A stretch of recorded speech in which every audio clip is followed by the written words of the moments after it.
2015년 9월 5일 깜깜하고 사방이 막힌 방에서 한 여자가 나체로 깨어났다. 그녀는 여기가 어딘지 영문도 모른 채 공포에 질려 사방을 훑어보았다.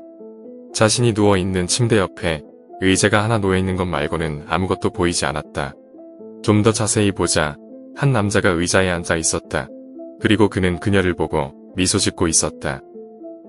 그녀는 어떻게, 그리고 왜 이곳에 온 것일까? 그녀의 이름은 이사벨. 스웨덴의 스톡홀름에 혼자 살고 있는 30대 중반 여성이었다. 2015년 9월 5일 그녀는 데이트 앱을 통해 어떤 한 남자를 알게 되었다. 그의 이름은 마틴. 그는 자신의 30대 후반이고 금융업을 하고 있는 사람이라고 소개했다. 이사벨은 그의 프로필과 말하는 스타일에 호감을 가졌다. 그 둘은 처음에 앱을 통해 문자로만 호감을 표시하다가 나중에는 통화까지 하게 되었다. 통화를 하면서 더 깊이 있는 대화를 하게 되었고 서로의 마음을 확인하였다. 얼마 지나지 않아 9월 10일 이사벨은 마틴을 자신의 아파트에 초대하였다. 둘은 첫 만남부터 서로에게 호감을 느끼고 뜨거운 관계를 가지며 좀 더 가까운 사이로 발전하였다. 이틀 뒤 이사벨은 다시 한번 마틴과 만남을 가졌다. 그리고 그날 마틴은 만남을 축하하기 위해 샴페인과 함께 직접 정성스레 만든 딸기 퐁듀를 가지고 갔다. 둘은 설레는 마음과 함께 준비한 음식을 먹으며 행복한 시간을 보내고 있었다. 그러던 중 마틴이 자신이 준비한 딸기 퐁듀를 이사벨에게 먹이려는 순간 그녀는 이상한 것을 발견하였다. 딸기 잎에 검은색 줄이 그어져 있는 것처럼 보였던 것이었다. 마틴은 딸기 자체는 싱싱해서 괜찮다며 이사벨의 입에 넣어주었다. 하지만 한 입을 먹는 순간 이사벨은 눈앞이 흐려지면서 정신을 잃었다. 나중에 경찰에 의해서 밝혀진 바로는 마틴은 처음부터 이사벨을 납치하기 위해 치밀한 계획을 세웠다고 한다. 마틴은 이사벨의 의식을 잃게 하기 위해 자신이 만든 딸기 퐁듀를 이용한 것이다. 그는 여러 개의 딸기 중 하나에 수면 유도제를 넣었고 그 이파리에 검은색 매직으로 칠하여 자신이 먹을 딸기들과 구분하였다. 그리고 자연스럽게 샴페인과 함께 딸기를 그녀에게 먹인 것이다. 설레었던 데이트 장소는 한순간에 범죄 현장으로 변해버렸다. 마틴은 정신을 잃고 쓰러진 그녀를 준비해온 휠체어에 앉혔다. 그리고는 완벽한 납치를 위해 또 다른 물건들을 꺼냈다. 그것은 놀랍게도 첩보 영화에서나 볼 법한 사람의 얼굴 형상을 한 마스크였다. 나이든 여자 마스크를 이사벨에게 씌우고 자신의 수염이 난 남자 마스크를 썼다. 그리고 마치 몸이 불편한 할머니의 휠체어를 밀어주는 코스프레를 하며 아파트를 유유히 빠져나갔다. 그는 그녀를 차에 태우고 스톡홀름에서 남쪽으로 약 560km 떨어진 크리스티안 스타드라는 지방으로 향했다. 그는 그녀가 깨어나지 않게 하기 위해 차로 이동 중인 중간중간마다 진정제를 계속 주입하였다. 그런데 여기서 의문점이 하나 있다. 금융업에 종사하는 그가 어떻게 다량의 수면제를 준비할 수 있었던 것인가? 사실 마틴은 금융 쪽에서 일하는 사람이 아니었다. 그는 스톡홀름의 명문 대학에서 의학을 공부하고 졸업한 의사였다. 따라서 진정제와 수면유도제를 구하는 것은 어려운 일도 아니었다. 한적한 마을에 도착한 그는 예전부터 자신이 소유해왔던 창고의 지하 벙커에 그녀를 끌고 갔다. 지하 벙커에 깨어난 그녀는 자신의 팔에 바늘이 꽂혀 있는 것을 보았다. 서둘러 그것을 떼어내며 그를 향해 소리쳤지만 이곳은 철저하게 방음장치가 설치된 지하 벙커였다. 그는 미래의 여자친구를 위해 5년에 걸쳐 이곳을 만들었다고 말했다. 그리고 현재 이사벨이 여기에 있는 것이다. 마틴의 집 옆에 큰 창고가 하나 있었고 이곳 지하 벙커를 지은 것이다. 겉으로는 실제 창고처럼 보였기에 아무도 의심할 수 없었다. 벙커에는 먼지가 많았고 두꺼운 콘크리트로 만들어졌으며 문은 은행 금고에서나 쓰일 것 같은 문이었다. 마틴은 스스로를 자랑스러워하듯 벙커에 대해 설명하면서 탈출할 생각은 하지 말라고 말했다. 만약 탈출이나 공격을 시도한다면 침대에 팔을 쇠사슬로 묶어버리고 붕괴할 것이라고 경고했다. 다음 날 마틴은 이사벨에게 문서 하나를 건넸다. 그것은 연애계약서였다. 아니, 그녀에게는 성노예 계약서였다. 계약은 무려 10년 동안 유지되는 조건이었다. 계약서의 내용에는 몸의 털을 제모하기, 태닝하기, 배꼽에 피어싱하기, 몸매 관리하기 등 여러 요구사항들이 있었다. 그 외에도 성관계 및 입으로 차마 말할 수 없는 조건들이 많았다. 그녀는 속으로 소름 돋고 경악했지만 침착함을 잃지 않으려고 노력했다. 우선 그의 요구사항들을 들어주기로 하면서 빈틈이 생기기만을 기도했다. 그곳에 있는 동안 그는 그녀에게 이상한 행동들을 보였다고 한다. 한 번은 다른 사람의 가면을 쓰고 와서 마치 이사벨을 탈출시켜줄 것 마냥 쇼를 하기도 했다.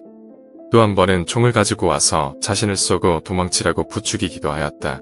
마틴은 자신만의 정신 세계에서 그녀와 놀기 위해 역할극을 한 게 아니냐는 추측이 있다.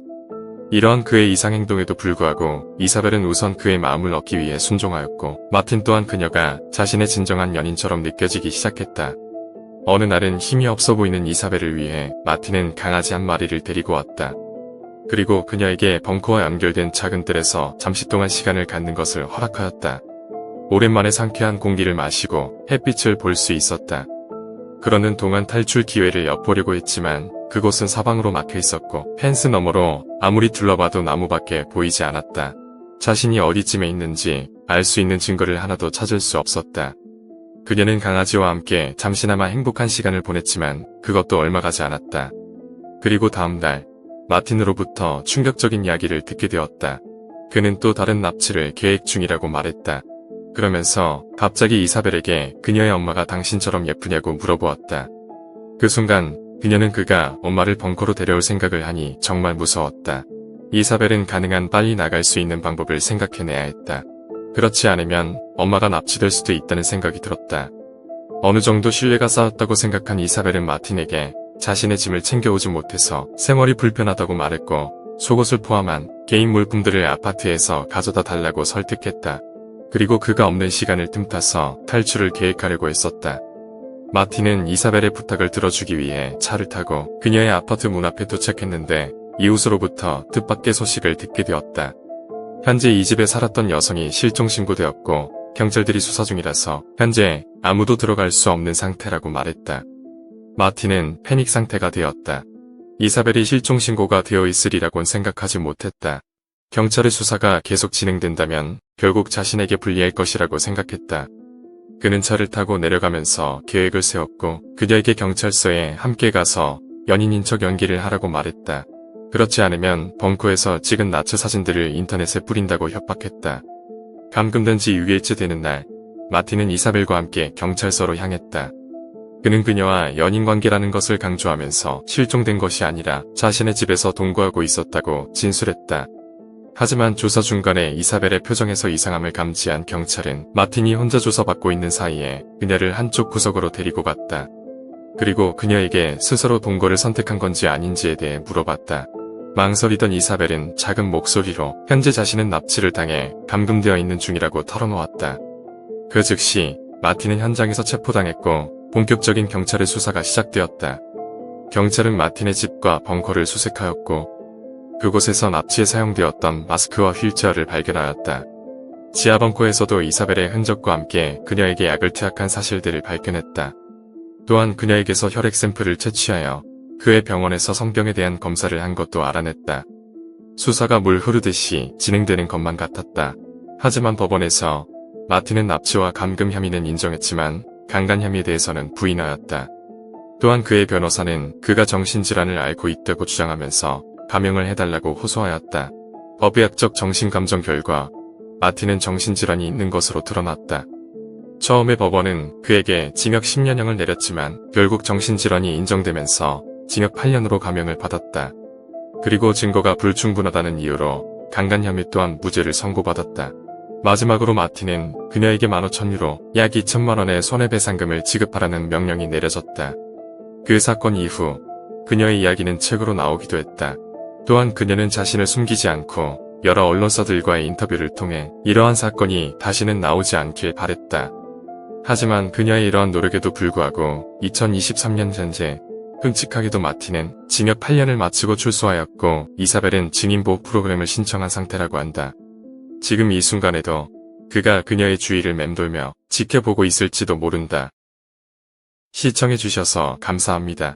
구독과 좋아요는 영상을 만드는 데 큰 힘이 됩니다.